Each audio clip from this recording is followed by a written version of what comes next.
Arch-tempered Raydao is a bully. Honestly, I don't think he's that hard, but he's definitely a fun fight.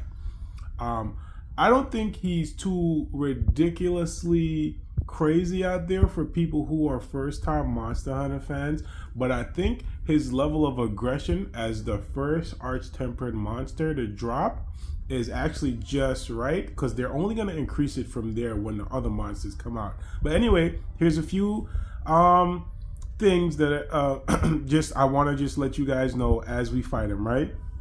If you've been saving all your vouchers, first and foremost, use your vouchers because it has the chance to give you an additional Y ticket, maybe like a 50% chance or so after you beat him.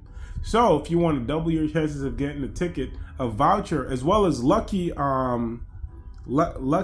meal, whatever, from what you get from eating, also helps as an end reward. So there's a chance you might get 2 or 3 tickets if you're running a voucher and lucky meal. His tickets aren't just for armor, by the way, which are pretty cool because they come with all these additional skills. But aside from each individual armor piece, what I like to highlight is his new Lord Soul technique. It looks as if Lord Soul is essentially guts with tenacity or whatever. It gives you an attack boost and slightly lowers your defense. And it lets you survive 1 lethal hit. But after you get that hit, your defense and resistance are boosted significantly, which I think is pretty cool. So normally my defense would be 416, but because it's being lowered right now, it's 395. Not a big loss in my opinion, but I think that's one of the skills worth using.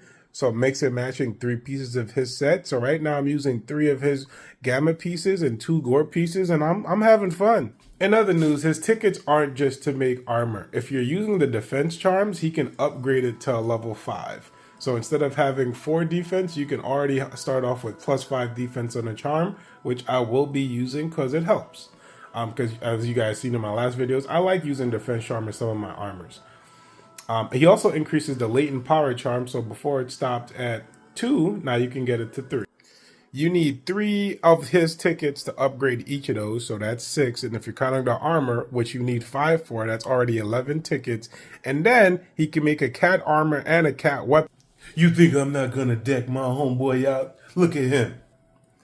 You need 1 ticket each for each armor and a weapon, so that's 3 tickets for your cat. Quick side note, when he hits you, a lot of them are small stuns where you won't be on the floor, but you will be trickling. Anyway, just keep an eye out, have fun, happy hunting.